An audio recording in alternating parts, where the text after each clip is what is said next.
नमस्कार दोस्तों, अभी हम डिस्कशन करेंगे कुछ इंफ्रास्ट्रक्चर और कंस्ट्रक्शन रिलेटेड स्टॉक्स का HCC, GTL इंफ्रा, NBCC और NCC।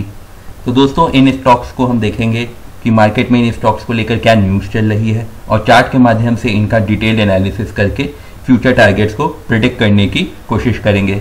तो इन स्टॉक्स पे चर्चा शुरू करने से पहले मैं आपको बताना चाहता हूँ कि इंट्राडे ट्रेडिंग के लिए हमारा टेलीग्राम चैनल है, लिंक डिस्क्रिप्शन बॉक्स में है, आप उसे जरूर ज्वाइन करिए। वहाँ पर हम एडवांस्ड एनालिसिस के बाद कॉल्स प्रोवाइड करते हैं। साथ ही दोस्तों आपको ये ध्यान में रखना है कि आप मार्केट में जो भी इन्वेस्टमेंट करते हैं वो रिस्क के अधीन होती है, तो अपने फाइनेंशियल एडवाइजर से जरूर कंसल्ट करें और हमारे वीडियोस केवल एजुकेशनल पर्पस के लिए होते हैं। आइए दोस्तों NCC से चर्चा शुरू करते हैं। तो NCC पर वॉल स्ट्रीट ने कुछ दिनों पहले आर्टिकल निकाला था कि इनकी शेयर होल्डिंग को पढ़ने के लिए, और उसके बेसिस पर इन्होंने देखा कि इनसाइडर्स का इसमें काफ़ी बड़ा स्टेक है। प्राइवेट कंपनीज का देखिए 15%, इंडिविजुअल इनसाइडर्स का 19 से 20%, इंस्टीट्यूशंस का 28 से 29% और जनरल पब्लिक का करीब 36% के आसपास है। आप सभी को पता होगा कि इसमें रेखा झुनझुनवाला जी का 13% है, तो इसीलिए कहते हैं कि राकेश झुनझुनवाला जी इस स्टॉक को लेके काफ़ी ज़्यादा बुलिश है। कंपनी के जो CEO है उनसे ज़्यादा शेयर होल्डिंग उनकी है, कंपनी के CEO की केवल 2% है। और इसके बाद इनसाइड ओनरशिप को लेके उन्होंने अलग से एक आर्टिकल निकाला था, आप इसको डिटेल में पढ़ लीजिएगा।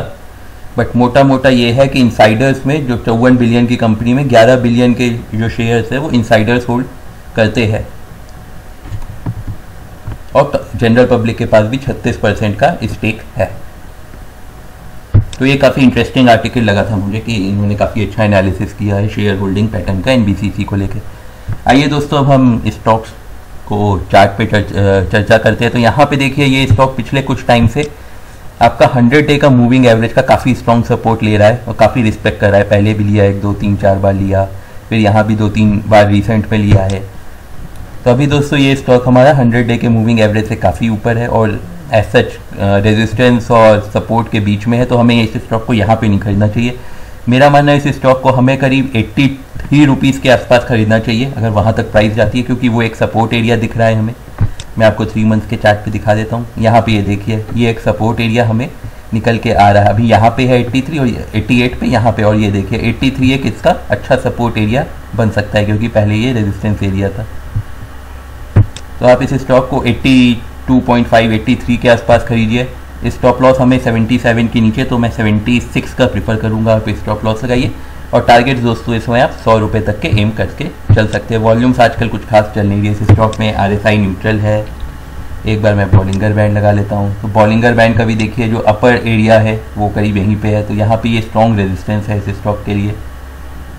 तो इसीलिए मेरा मानना है कि आप इस स्टॉक को थोड़ा सा, और इसमें जब गिर जाए क्योंकि मार्केट भी ऑल टाइम हाई है, तो थोड़ा सा वेट कर लीजिए इसमें एंट्री से पहले। तो इस स्टॉक को आप दोस्तों बाई अराउंड 83 करिएगा, छोटा सा स्टॉप लॉस लगाइएगा। 77 के आसपास हमारा 100 डे का मूविंग एवरेज है, तो 76 के आसपास का स्टॉप लॉस लगाइए और टारगेट रखिए 100 रुपये का। आराम से आपका 1:2 का रेशियो भी बन रहा है। आइए दोस्तों अब हम GTL इंफ्रा को देख लेते हैं। तो इनको लेके कुछ रिपोर्ट आई थी कि मार्केट ओवरव्यू जो टेलीकॉम टावर्स की है, तो उसमें इंडस्ट्री वाइज एनालिसिस हुआ था, इंडस्ट्री और कंट्री वाइज। तो उसमें GTL इंफ्रा को इंडिया में बताया था कि ठीक ठाक अच्छे लेवल का खिलाड़ी, और इनका उन्होंने डिटेल भी बताया था कि आगे आने वाले दिनों में हो सकता है GTL इंफ्रा का फ्यूचर ठीक ठाक रहे। तो यही वजह थी कि GTL इंफ्रा में पिछले कुछ दिनों में थोड़ी बहुत तेज़ी देखने को मिली है। सच तो पेनी स्टॉक है, बट आप यहाँ देखेंगे कि 60-70 रुपये से वो स्टॉक भी हमारा 90 रुपये का हो गया है केवल कुछ ही दिनों में। तो पेनी स्टॉक्स में क्या ट्रेडिंग स्ट्रैटेजी होनी चाहिए वो सबसे ज़्यादा इंपॉर्टेंट होता है। तो अगर आप इस स्टॉक को खरीदना चाहें तो 90 पैसे पे खरीद सकते हैं। छोटा सा स्टॉप लॉस लगाइएगा 75 पैसे का, और टारगेट दोस्तों जो हमारे रहेंगे वो ₹1.10 और ₹1.30 के हमारे इसमें टारगेट रहेंगे। बाकी अपनी जो आपकी इन्वेस्टमेंट अमाउंट है उसका बहुत छोटा सा सम ही इसमें आप इन्वेस्ट करिएगा। तो आप इसको बाई एट CMP कर सकते हैं।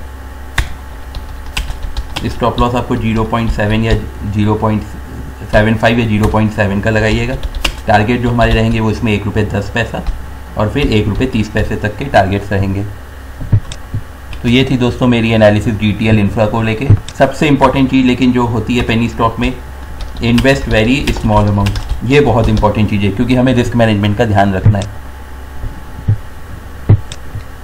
आइए दोस्तों अब हम HCC को लेके देख लेते हैं। तो HCC को लेके कुछ दिनों पहले काफ़ी बड़ी न्यूज़ आई थी कि HCC और KEC इंटरनेशनल, तो इन दोनों का जो JV हुआ था, तो इन लोगों को चेन्नई का मेट्रो ऑर्डर मिल गया था और इसी वजह से ये दोनों स्टॉक उस दिनों काफ़ी भागे थे। और हम देख लेते हैं कि यहाँ पे देखिए SCC का 8% शेयर उस दिन भागा था। और हम देख लेते हैं HCC का जो है दिल्ली मेट्रो से भी ये एसोसिएटेड रहे थे, कलकत्ता मेट्रो से भी एसोसिएटेड रहे थे। तो ये SCC ओवरऑल आप केवल 10 रुपये का शेयर है, बट हाँ काम कभी कभी ये लोग बड़ा बड़ा करते हैं। आइए दोस्तों अब हम चार्ट के माध्यम से देखें। तो दोस्तों अगर मैं चार्ट के माध्यम से इस स्टॉक को देखूं तो यहाँ पे मैं देख रहा हूँ कि ये स्टॉक का जो हाई है, यहाँ पे आप देखिए 10 रुपये के आसपास। यहाँ वॉल्यूम्स का एक बार मैं अभी टैब हटा दूंगा, वॉल्यूम्स रिसेंट में वैसे इसमें अच्छी चल रही है। तो यहाँ पे देखिए, यहाँ पे एक हाई था 10 रुपये के आसपास और अभी फिर से वही एरिया पे ये खड़ा है। और आप अगर लॉन्ग टर्म इसका चार्ट देखेंगे 5 ईयर का, तो भी आप देखेंगे ये जो 10 रुपये का एरिया है 10 से 11 का, ये बहुत ही एक स्ट्रॉन्ग रेजिस्टेंस है इसके लिए। तो आप 11 रुपये के ऊपर ही इस स्टॉक को खरीदिएगा। और जो पहला टारगेट दोस्तों इसमें हमारा रहेगा वो 13 रुपये का रहेगा और फिर हम उसके बाद 16 रुपये तक के टारगेट के लिए एम करके चल सकते हैं। आइए अब स्टॉप लॉस क्या रखना चाहिए हमें वो देख लेते हैं। तो स्टॉप लॉस दोस्तों हमको इसमें 9.5 रुपये के आसपास का रखना चाहिए। तो 11 रुपये के ऊपर खरीदिए, 13 और 16 रुपये की टारगेट और 9.5 का स्टॉप लॉस। बाकी क्योंकि ब्रेकआउट के पास है तो इसलिए मैं और कोई बॉल इंडिकेटर नहीं देख रहा हूँ। तो इस स्टॉक को आप बाई अबव 11 करिएगा।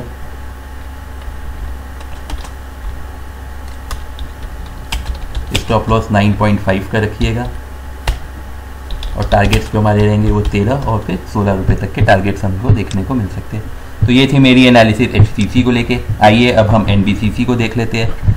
तो आप सभी को पता होगा कि JP इंफ्राटेक में जो भी घपला हुआ था, तो NBCC को जिम्मेदारी मिली थी कि वो उनकी बिल्डिंग्स जो नहीं बन पाई थी, उनके बिल्डिंग्स अपार्टमेंट, उसको कंप्लीट करेंगे। तो उसको लेके काफ़ी ये बवाल चलता रहता है। ये अपने आप कुछ प्रपोजल्स देते हैं, वो कई बार JP वालों को पसंद नहीं आता है, कभी सुप्रीम कोर्ट को पसंद नहीं आता है, कभी जो बायर्स है उनको नहीं पसंद आता है। तो ये सब इसमें चलता रहता है। तो यहाँ पे इनका कहना था कि इनका जो ऑफर था वो लीगली कॉम्प्लायंट है। उसके साथ इन्होंने ये भी कहा कि अगर कुछ और इशू होता है तो वो फिर से एक बार फ्रेश बिड भी रेडी करने के लिए तैयार है। और कुछ जो एक न्यूज़ है कि इन्होंने 597 करोड़ का एक उठाया था कॉन्ट्रैक्ट भी उत्तराखंड में, जो कि एक इनके लिए काफ़ी अच्छी न्यूज़ है। यहाँ पे आप देखेंगे कॉन्ट्रैक्ट वर्थ अबाउट 597 करोड़ इन उत्तराखंड। आइए दोस्तों हम चार्ट के माध्यम से इस स्टॉक को देख लेते हैं। तो यहाँ पे दोस्तों मैं थोड़ा सा 1 मंथ का चार्ट आपको देखना चाहूँगा। यहाँ पे देखिए कितना ज़्यादा कंसोलिडेट कर रहा है कुछ टाइम से। यहाँ पे ये देखिए 48 रुपीज़ के आसपास ये अपना सपोर्ट लेता है और फिर यहाँ पे 50 रुपये के ऊपर आसपास रेजिस्टेंस लेता है।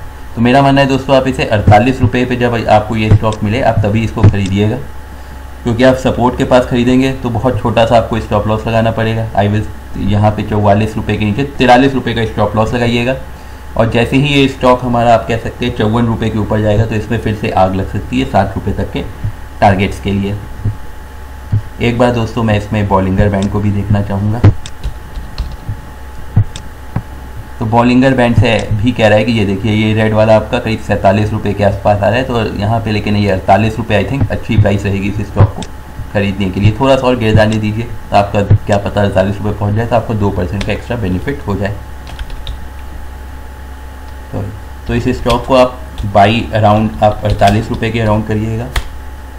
स्टॉप लॉस आपको छोटा सा इसमें लगेगा 44 रुपीज़ के आसपास का लगाइएगा। और टारगेट्स जो हमारे रहेंगे, पहला टारगेट तो हमारा ज़्यादा बड़ा रहेगा नहीं, वो केवल 54 रुपये के आसपास का रहेगा। और 54 रुपये के ऊपर जैसे ही ये स्टॉक हमारा जाएगा तो फिर 60 रुपये तक के टारगेट्स के लिए हम इसमें एम करके चल सकते हैं। तो ये थी दोस्तों मेरी एनालिसिस इन तीनों स्टॉक्स को लेके, इन चारों स्टॉक्स को लेके। उम्मीद है आपको वीडियो पसंद आया होगा। आप हमें लाइक एंड सब्सक्राइब कीजिए, उससे हमारा मोटिवेशन बना रहेगा। साथ ही आप हमें टेलीग्राम, ट्विटर, फेसबुक पर फॉलो कर सकते हैं। द ट्रेडिंग बुल्स के नाम से हमारा पेज है। आपके मन में जो भी विचार हो दोस्तों आप कमेंट सेक्शन में लिखिए, हम जल्द से जल्द उस पर रिप्लाई करेंगे। धन्यवाद दोस्तों।